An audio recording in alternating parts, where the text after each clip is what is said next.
Hi అండి, welcome back to రుచులు. ఈరోజు మన కిచెన్లో టేస్టీ రెసిపీ ఏంటంటే, ఈరోజు అయితే మా అమ్మ చేసిన నాటుకోడి కర్రీ అండి. చాలా టేస్టీగా ఉంటుంది. చాలా సింపుల్గా దీన్ని అయితే ప్రిపేర్ చేసుకోవచ్చండి. దీనికి కావాల్సిన మసాలాని కూడా చాలా సింపుల్గా ప్రిపేర్ చేసుకోవచ్చు. ఇంకెందుకండి ఆలస్యం, సింపుల్ అండ్ టేస్టీ నాటుకోడి కూర ఎలా చేసుకోవాలో చూసేయండి. చూసి మీకు నచ్చినట్టయితే లైక్ చేయండి. అలాగే ఫస్ట్ టైం ఎవరైతే నా ఛానల్ని చూస్తున్నారో వాళ్ళైతే తప్పకుండా నా ఛానల్ని సబ్స్క్రైబ్ చేసుకోండి. ఇప్పుడైతే వీడియోలోకి వెళ్ళిపోదాం. దీనికోసం ముందుగా అయితే నాటుకోడిని శుభ్రంగా కడిగి పెట్టుకోవాలి. ఇదైతే 2 కేజీల నాటుకోడి అండి. ఇప్పుడు దీనికోసం మసాలాని అయితే ప్రిపేర్ చేసుకుందాం. మసాలా కోసమని 1 టేబుల్ స్పూన్ ధనియాలు, 1 టీ స్పూన్ జీలకర్ర, 1 టీ స్పూన్ సోంపు, 1½ టీ స్పూన్ల గసగసాలు, ఒక 2 దాల్చిన చెక్క ముక్కలు, ఒక 2 అనాస పువ్వులు, ఒక 4-5 లవంగాలు, ఒక 2 యాలకులు తీసుకొని వీటన్నిటిని కొద్దిగా ఫ్రై చేసుకోవాలి. ఆయిల్ వేయకుండా కొద్దిగా ఫ్రై చేసుకోవాలండి వీటినైతే. ఇవి కొద్దిగా ఫ్రై అయిన తర్వాత ఇందులోనే కొద్దిగా ఆయిల్ వేసుకొని ఒక 3 ఉల్లిపాయలని సన్నగా తరిగి వేసుకోవాలి. అలాగే 2 ఎండుమిరపకాయలు, ఒక పచ్చిమిరపకాయ, అల్లం, వెల్లుల్లి ఇవన్నీ వేసుకొని బాగా ఫ్రై చేసుకోవాలండి. ఇవన్నీ బాగా ఫ్రై అయిన తర్వాత వీటిని చల్లార్చుకొని మిక్సీ పట్టుకొని మెత్తని పేస్ట్లా చేసి పక్కన పెట్టుకోవాలి. ఇప్పుడైతే ఒక వెడల్పాటి పాత్రలోకి ఒక 3 టేబుల్ స్పూన్ల వరకు ఆయిల్ వేసుకోవాలి. ఆయిల్ వేడెక్కాక ఒక 2 పచ్చిమిరపకాయలు, ఒక ఉల్లిపాయని సన్నగా తరిగి వేసుకోవాలి. ఉల్లిపాయ బాగా ఎర్రగా అయ్యేంత వరకు ఫ్రై చేసుకోవాలి. ఉల్లిపాయ బాగా ఫ్రై అయిన తర్వాత ఇందులోనే మనం ముందుగా శుభ్రం చేసి పెట్టుకున్న నాటుకోడి ముక్కలను అయితే వేసుకోవాలండి. నాటుకోడి ముక్కలన్నింటినీ వేసుకొని ఇప్పుడైతే ఒకసారి బాగా కలుపుకోవాలి. ఒకసారి కలుపుకొని ఇందులోనే 1 టీ స్పూన్ పసుపు, రుచికి సరిపడా ఉప్పు, రుచికి సరిపడా కారం వేసుకొని మొత్తాన్ని బాగా కలుపుకోవాలి. ఉప్పు కారం ముక్కలకి బాగా పట్టేటట్టు కలుపుకోవాలండి. అమ్మ అయితే ఇక్కడ ఇలా అయితే కలుపుతుంది. ఉప్పు కారం బాగా పడతాయంట ఇలా కలుపుకుంటే. ఇలా కలుపుకొని దీన్ని అయితే మూత పెట్టుకుని ఒక 10 నిమిషాలు మగ్గనివ్వాలి.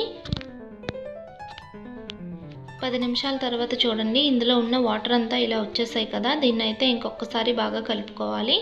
ఇంకొకసారి కలుపుకొని మళ్ళీ మూత పెట్టి ఇంకో 10 నిమిషాలు మగ్గనివ్వాలి. ఇది మగ్గేలోపు మనం ఇక్కడ మసాలా అయితే చల్లబడిందండి. ఇదైతే పేస్ట్ చేసుకొని పక్కన పెట్టుకోవాలి. ఇలాగైతే మెత్తగా పేస్ట్ చేసుకొని పక్కన పెట్టుకోవాలి. ఇప్పుడైతే చూడండి, కూర అయితే కొద్దిగా మగ్గింది కదా. ఇప్పుడు ఇందులోనే ఒక 2 టమాటాలని ఇలా ముక్కలుగా చేసి వేసుకోవాలి. వేసుకొని ఒకసారి బాగా కలుపుకొని టమాటా ముక్కలు మగ్గేంత వరకు దీన్ని అయితే మూత పెట్టి ఉడికించుకోవాలి. ఒక 10 నిమిషాల తర్వాత అయితే చూడండి, టమాటా ముక్కలు బాగా మగ్గాయి కదా. ఇప్పుడైతే ఒకసారి దీన్ని కలుపుకొని మనం ముందుగా రెడీ చేసి పెట్టుకున్న మసాలా పేస్ట్ని అయితే ఇందులో వేసుకోవాలండి. వేసుకొని ఈ మసాలా పేస్ట్ అంతా ముక్కలకి బాగా పట్టేటట్టు కలుపుకోవాలండి. కలుపుకొని మూత పెట్టుకొని ఒక 10 నిమిషాలు మగ్గనివ్వాలి. అలా అయితే ముక్కలకి మసాలా అనేది బాగా పడుతుందన్నమాట. ఒక 10 నిమిషాల తర్వాత చూడండి, మసాలా అంతా ముక్కలకి బాగా పట్టింది కదా. ఇప్పుడైతే అడుగు నుంచి బాగా కలుపుకోవాలండి, లేదంటే అడుగు అంటేస్తుందన్నమాట. బాగా కలుపుకొని ఇందులోనే గ్రేవీకి సరిపడా వాటర్ని అయితే వేసుకోవాలి.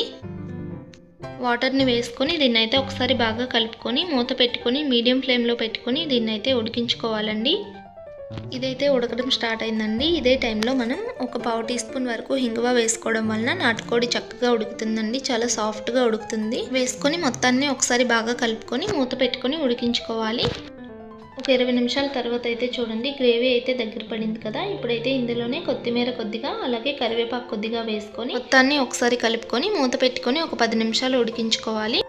10 నిమిషాల తర్వాత చూడండి, మనకి గ్రేవీ అయితే దగ్గర పడిందండి. ఆయిల్ కూడా పైకి తేలింది. కర్రీ అయితే రెడీ అయిపోయిందండి. చూసారు కదా, చాలా చక్కగా రెడీ అయిపోయింది నాటుకోడి కూర అయితే. దీన్ని అయితే ఒక ప్లేట్లో అయితే వేసుకుందాం. చూడండి, ఎంతో టేస్టీ అయిన నాటుకోడి కూర అయితే రెడీ అయిపోయిందండి. చాలా సింపుల్ అండి. చాలా అంటే చాలా సింపుల్గా ఇలా అయితే రెడీ చేసుకోవచ్చు. చాలా టేస్టీగా ఉంటుంది. మా అమ్మ అయితే నాకు కనుమ రోజు ఇలా టేస్టీ అయిన నాటుకోడి కూర అయితే పెట్టిందండి. చాలా అంటే చాలా నచ్చింది నాకైతే. మీరు కూడా ఈ విధంగా ఒకసారి ట్రై చేయండి. ట్రై చేసి ఎలా వచ్చిందో నాకైతే కామెంట్లో పెట్టండి. అలాగే మా అమ్మ చేసిన ఈ రెసిపీ మీకు నచ్చినట్టయితే లైక్ చేయండి, షేర్ చేయండి, కామెంట్ చేయండి. అలాగే నా ఛానల్ని సబ్స్క్రైబ్ చేసుకోండి. మళ్ళీ ఇలాంటి మంచి టేస్టీ అయిన రెసిపీతో నెక్స్ట్ వీడియోలో కలుద్దాం. Bye friends.